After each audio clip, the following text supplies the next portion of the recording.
आनंद आनंद परमानंद सतगुरु मगनानंद जी साहिब, सत्संग आश्रम डेरा सतगुरु प्रीतानंद जी साहिब, धाम निगाना, जिला भिवानी, हरियाणा में परम संत मगनानंद जी साहिब की 115वें जयंती के पावन अवसर पर जीवन दर्शन परम संत मगनानंद जी साहिब। गुरु महाराज की प्यारी साध संगत जी, आनंद आनंद आनंद। संत संसार में जीवों की भलाई के लिए अवतार धारण करते हैं। संत तो उस सच्चे मालिक के पास से उनके हुक्म के अनुसार पूर्णता के लिए संसार का कल्याण करने के लिए आते हैं। जब जब संसार में पाप बढ़ता है, संशय और भ्रम का अंधकार होता है, उसे मिटाने के लिए संत संसार को अपने नूर से रोशन करते हैं। संत जीवों के जीवन में आकर जीवन की काया पलट देते हैं। संत संसार में आकर कष्ट सहते हैं, फिर भी परमार्थ के मार्ग पर चलते हैं। महात्मा जी का जन्म काल के चंगुल में फंसे हुए जीवों को उभारने के लिए हुआ। उन्होंने लाखों लोगों को परमात्मा के साथ जोड़ा। उनका इस संसार में आना मानवता के लिए सौभाग्य सिद्ध हुआ। अपना सारा जीवन परमात्मा का संदेश दुनिया के कोने कोने तक पहुंचाया। परम पिता पूर्ण पुरुष सतगुरु मगनानंद जी साहिब ने मिति कार्तिक पूर्णमासी विक्रमी संवत 1966 एवं 12 नवंबर सन 1909 को गांव ब्राह्मणीवाड़ी, जिला भिवानी, हरियाणा में हर सहाय जी के घर माता जीवनी के पवित्र उदर से अवतार धारण किया। आपका जन्म चमार जाति के साधारण परिवार में हुआ था। आपके घर में खेती बाड़ी का कार्य होता था। आपके जन्म का वृत्तांत इस प्रकार बताया जाता है कि हर सहाय जी के घर में कई बच्चों ने जन्म लिया, पर कोई जीवित न रहा। इस पर भानगढ़ निवासी पंडित नथुराम से ज्योतिष के आधार पर पूछा गया तो बताया कि अब की बार आपके घर लड़का जन्म लेगा, उसका नाम नथुराम रख देना। ऐसा ही हुआ। यह कुदरत का कोई ऐसा करिश्मा था कि कोई समझ न सका। बचपन से ही आप बहुत शील स्वभाव व दयावान थे। ज्योतिषी के कहने के अनुसार आपका बचपन का नाम नथुराम रखा गया, लेकिन रंग सांवला होने के कारण बाद में लीलाराम जी के नाम से विख्यात हुए। लेकिन जो महान संत और महापुरुष होते हैं, उनके लिए जात, वर्ण, कुल भेद आदि कोई मायने नहीं रखता। जो महान हस्ती होती हैं, उनके लक्षण तो पहले से ही अच्छे दिखाई दे जाते हैं। इसलिए कहा भी गया है, होनहार वीरवान के होत चिकने पात। यही बात महात्मा जी के जीवन को दर्शाती है। एक दिन जब आप बच्चों के साथ खेल रहे थे तो कुछ साधु वहां से गुजर रहे थे। एक साधु ने आपकी तरफ इशारा करते हुए पूछा कि यह बच्चा किसका है। साधु ने आपके चेहरे का नूर देखकर बता दिया था कि यह साधु या महात्मा बनेगा या कोई महान राजा। कुछ समय बाद आपकी माताजी अपनी सहेलियों के साथ पानी भरने जा रही थी। रास्ते में एक साधु आया और कहने लगा, माई आपका बच्चा साधु बनेगा। माताजी उस साधु को कहने लगी कि मेरा बेटा साधु क्यों बनेगा। उन दिनों साधु का मतलब घर बार छोड़कर कहीं वनों में जाकर तपस्या करना व सन्यासी बनना था। इसलिए माँ अपने बेटे का बिछोड़ा नहीं चाहती थी। लेकिन दूसरी चाची जो साथ थी कहने लगी कि बाबा इसके 3 लड़के हैं, कौन सा साधु बनेगा। महात्मा गुलाबगिरी खरकड़ी वाले कहने लगे, माई बड़ा लड़का साधु बनेगा। संतों को किताबी ज्ञान की आवश्यकता नहीं होती, उन्हें तो आत्मज्ञान होता है। आपकी शिक्षा दीक्षा की कोई विशेष व्यवस्था न थी, लेकिन आपको हिंदी, उर्दू, फारसी, अंग्रेजी का ज्ञान था। उस समय देश में छुआछूत की भावना बहुत गहराई पर थी। आप भी जाति के हिसाब से अछूत जाति में जन्मे थे। ज्यों ज्यों अवस्थानुसार आप किशोर अवस्था में आए तो आप समाज सुधार के लिए कांग्रेस में मिलकर काम करते रहे। बाद में आप आर्य समाजी बने। आर्य समाज के सिद्धांतों पर चलते चलते संतों के सिद्धांत को समझने की प्रेरणाएं मिली। इस अवधि के दौरान आपका विवाह गांव खोरडा, रियासत लोहारू में बदामा जी के साथ हुआ। आपको बचपन से ही परमात्मा की खोज थी। परमात्मा को पाने के लिए आप इधर उधर खूब भटके। गृहस्थ धर्म का पालन करने के साथ साथ आप संत महात्माओं की संगत करते थे, जिससे फलस्वरूप संत सतगुरु की परम आवश्यकता समझते हुए अपने छोटे भाई के साथ नूरी रूप परम संत सतगुरु परमानंद जी, जो कि दयाल बागा आगरा से हुजूर साहिब सालिग्राम जी के परम शिष्यों में से थे, उनसे आत्मद्वार उपदेश लिया। जिनका आश्रम दादरी के पास नकचोटी में था। आप हजूर परमानंद जी साहिब की शरण में 25 वर्ष की आयु में आए। संतों की परंपरा है कि वे अपने पिछले जन्म के संस्कारी जीवों को अगले जन्म में शरणागत कर ही लेते हैं। जिस तरह हुजूर परमानंद जी साहेब ने आपको अपनी शरण में खींच लिया। इसका वृतांत इस प्रकार है। एक बार हुजूर परमानंद जी गांव जुई में हुक्मी नंबरदार के यहाँ आए हुए थे। नंबरदार के पुत्र रतन सिंह के साथ महात्मा जी ग्राम ब्राह्मणी की तरफ खेतों में घूमने गए थे। उन्हीं खेतों से आपका छोटा भाई भागाराम भेड़ बकरियां चरा कर लौट रहा था। महात्मा जी की ऐसी दया हुई कि अचानक भागाराम लगभग 20-30 फुट की दूरी से लुढ़ककर महात्मा जी के चरणों में आ गिरा। महात्मा जी ने उसे उठाया और सिर पर हाथ रख दिया और बोले, उनको लेके आओ।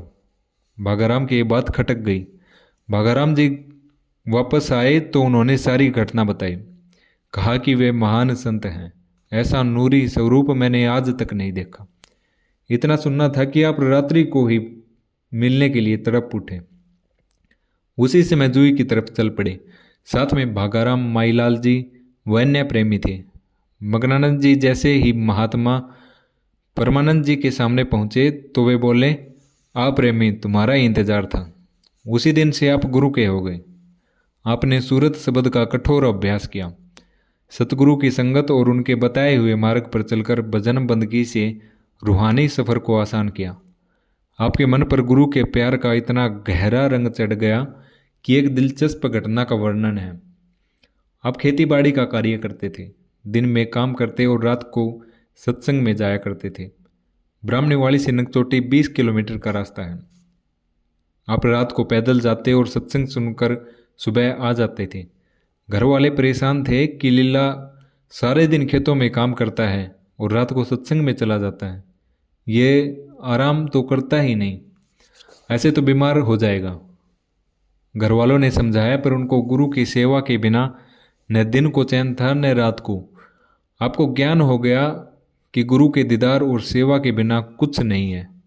इस बारे में इन्होंने कहा भी है, सतगुरु सेवा अमर फल सज्जन पूर्ण भाग, मगनानंद पुकार से सुत्या हो तो जाग।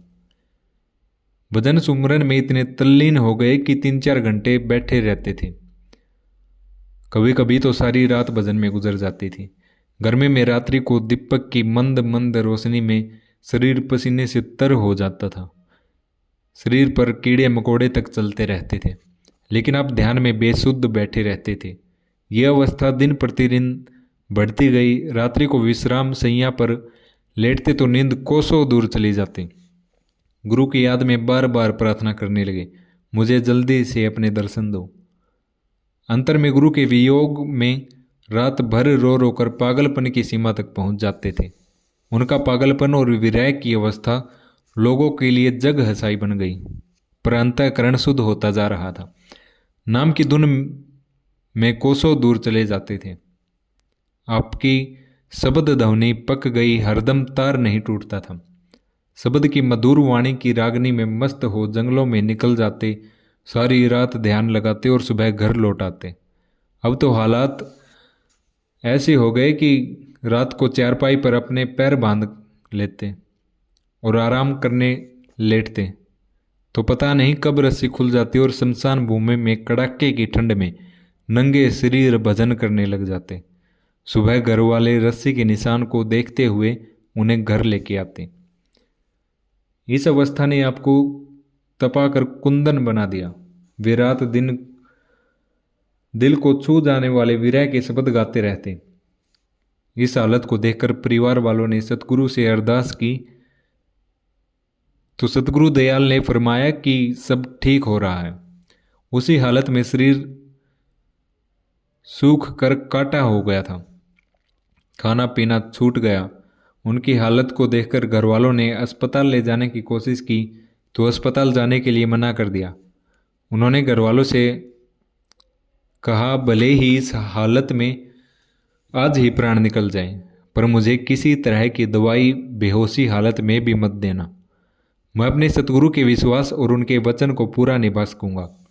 प्राण जाए पर वचन न जाए। मेरे उसूल मत तोड़ना। इस कठिन तपस्या से उनके निखार आ गया और चेहरे पर नूर झलकने लगा। मगन चलो तो मतावड़े अरब खरब आसंग, परमानंद की मेहर से प्रकट हुआ आनंद। अंतर में बहुत से लोग और बहुत से नज़ारे देखे। उनकी आत्मा सतगुरु की आत्मा के रंग में रंग गई। परम संत परमानंद जी साहिब ने लोहारू के पास लक्ष्मण की ढाणी में बहुत बड़ा भंडारा किया। उसमें बड़ी भारी संगत आई। रात को 1 बजे कई प्रेमियों को भजन में बिठाया और पूछा कि इस वक्त मालिक की मौज कहाँ काम कर रही है। सबने अपने ढंग से बताया, पर सतगुरु दयाल संतुष्ट नहीं हुए। तब आप से पूछा तो आपने बताया कि हे मालिक, हे दाता, दिल्ली में अमुक जीव पर भारी दया है। उसी वक्त सतगुरु ने मालिक की मौज अनुसार बड़े प्यार से पास बुलाकर कुर्सी पर बैठा दिया। चद्दर ओढ़ाकर साधु बाणा देकर मगनानंद नाम की बख्शीश हुई। संसारिक प्रपंच में फंसे हुए जीव इस बात को सहन न कर पाए और ईर्ष्या भाव रखने लगे और कहने लगे, कल का उपदेश ही है और चमार जाति का है, इससे कौन उपदेश लेगा। हुजूर परमानंद जी अंतर्दृष्टा थे। वे पूर्ण कमाई के संत थे। उन्होंने किसी की भी परवाह नहीं की और उनको बहुत ही मधुर वचनों में समझाया कि भाई, जो दुर्धाम से हुक्म हुआ है वही हम कर सकते हैं। मनुष्य मात्र में समझने की क्षमता नहीं होती। सदगुरु दयाल परमानंद जी ने संगत से कहा कि जो मेरे प्यास था वो सब कुछ मैं इसको दे दिया है। यह इसकी कमाई है, मैं इसको वंचित कैसे कर सकता हूँ। यह मेरे घर का काम नहीं है कि मैं जिसे चाहूँ उसे सौंप दूँ। यह कुल मालिक का हुक्म है। मैं इस हुक्म को टाल नहीं सकता। जो करना था सो कर दिया। मुझे कहने की आवश्यकता नहीं है। किसी को इससे अगर तसल्ली या संतुष्टि नहीं होवे तो वह मेरे पास भी न आवे। यह मेरा अंश है, जो मेरे पास था वह मैं इसे दे चुका हूँ। आज सतगुरु दयाल की दया मेहर से वह निज वस्तु बख्शीश देता हूँ। जो एक बार मुर्दे को दे देगा तो वह भी उठ खड़ा होगा। आगे चलकर ऐसा ही हुआ। आपने इसके बाद भी कई दिनों तक कार्य नहीं किया। फिर परमानंद जी साहिब ने आपको बाध्य किया और परमानंद का कार्य करने का हुक्म दिया। फिर भी आपने काम शुरू नहीं किया तो सतगुरु दाता कहने लगे, भैया, बैल तो घास खा करके जुगाली करता है, पर चराने वाला उससे काम लेता है। तब आपने परमारथ का कार्य शुरू किया। आप गांव ब्राह्मणी वाली को छोड़कर गांव निंगाना कला में स्थायी रूप से आकर रहने लगे और जीवों के लिए सत्संग आश्रम निंगाना कला में जिला भिवानी हरियाणा में स्थापित किया। इस गांव में सबसे पहले गौ हत्याएं हुआ करती थी, पर संतों की मौज मेहर से यह दुष्कर्म बंद हो गया। सतगुरु हुजूर मगनानंद जी साहिब एक महान संत बनकर आए, जिन्होंने जीवन भर जीवों का भला किया, जीवों का परमार्थ और स्वार्थ दोनों पूरा किया। महात्मा जी ने होनी को भी अनहोनी में बदल दिया। कहते हैं कर्म के लेख को कोई नहीं मिटा सकता, पर उन्होंने जीवों के कर्मों के लेख पर मेख मारकर उन्हें भवसागर से पार किया। अंतर में सतगुरु का दिया हुआ सत्य को जानकर मगनानंद जी साहिब न केवल सत्य का रूप हो गए, बल्कि अपना शेष जीवन सत्य प्रचार में लगा दिया। आपने चमार जाति में जन्म लेते के बावजूद भी बड़ी निडरता से सत्संग का प्रचार किया। चाहे कितने ही उच्च कुल का या कितने ही नीच कुल का जीव आया, उसे भी गले लगाया और उन्हें भी भवसागर से पार लगाया। आपने लाखों जीवों का भला किया। जो इलाज वैद हकीम से नहीं होता था, उसका इलाज आपकी शरणागत होते ही हो जाता था। इतना ही नहीं, बहुत से कोडी तपेदिक वह प्रेत आत्माओं के सताए हुए का भी इलाज किया। तुरंत ही निरोग होकर भजन सुमरण से नाम की कमाई में लग जाते थे। आपके दरबार में हर प्रकार के जीव आते थे। कुछ संसार से दुखी हो अपनी स्वार्थ सिद्धि के लिए, कुछ सच्चे नाम की कमाई का रास्ता पूछने के लिए आते थे। जो जैसा जिज्ञासु आता था, आप वैसा ही प्रसाद देकर जीव को संतुष्ट कर देते थे। आपकी शरण में जो आया खाली हाथ न गया, अपने द्वार पर आया खुशी से वापस लौटा। आपके सत्संग में किसी प्रकार का भेदभाव नहीं होता था। जो भी संशय जिस जीव के दिल में होता पूछने की इजाजत होती और उसका हल आप सहज ही निकाल कर जीव को संतुष्ट करते थे। संत अंतर्मुखी ज्ञान से ओतप्रोत होते हैं। संत के सहन की समझने की शक्ति हर जीव में नहीं होती, क्योंकि दुनिया बाहर मुखी है। आप खुद अक्षरी ज्ञान से वंचित थे, लेकिन अंतर्मुखी ज्ञान के अथाह सागर थे। हम मुक्ति के दाता थे। अपने शरणागत जीवों को जन्म मरण से रहित परम ज्ञान को सहज अमृतमयी वाणी के रूप में प्रकट कर समझाया। आपका मुख्य उद्देश्य जीवों को इस कर्म कांड की दुनिया से निकालकर सूरत शब्द के ज्ञान से जोड़ा जावे। जीव जिस सत्पुरुष के घर से आया है, उस जीव को उसी घर में वापस पहुंचाना है। यही आपके उपदेश का परम ध्येय था। आप सहज भाव से समझाया करते थे कि राम का मिलना तो बहुत आसान है, लेकिन संत का मिलना बहुत कठिन है, क्योंकि जीव के कुकर्मों का सर्वनाश संतों के मिलने से होता है। हर सत्संग में एक ही संदेश ज्यादा देते थे कि सारी साध संगत ज्यादा से ज्यादा भजन सुमरण करे, ताकि अपने किए हुए कर्मों को काट कर वापिस दूर धाम पहुंचा जाए। आप रोजाना अपने सत्संग में जीवों का खेवा भरकर निज धाम में ले जाते थे। नासवान संसार से जाने तक वे स्वयं परमात्मा की भक्ति में लीन रहे और अपनी शरण में आने वाले जीवों को भी परमात्मा के प्रेम का पाठ पढ़ाते रहे। इसी तरह से अपने आनंद ज्ञान प्रकाश से कई लाखों जीवों को सदुपदेश करते करते जीवन के अंतिम क्षणों में प्रीतानंद जी मौज स्वरूप ताकत बकसते हुए लगभग 75 वर्ष की आयु में मिति आषाढ़ सुदी तीज विक्रमी संवत 2041 तदनुसार दिनांक 1/7/1984 को रविवार के दिन शाम 5 बजे इस नासवान संसार को त्याग कर परमधाम के वासी सर्वदा के लिए हो गए। आनंद आनंद आनंद।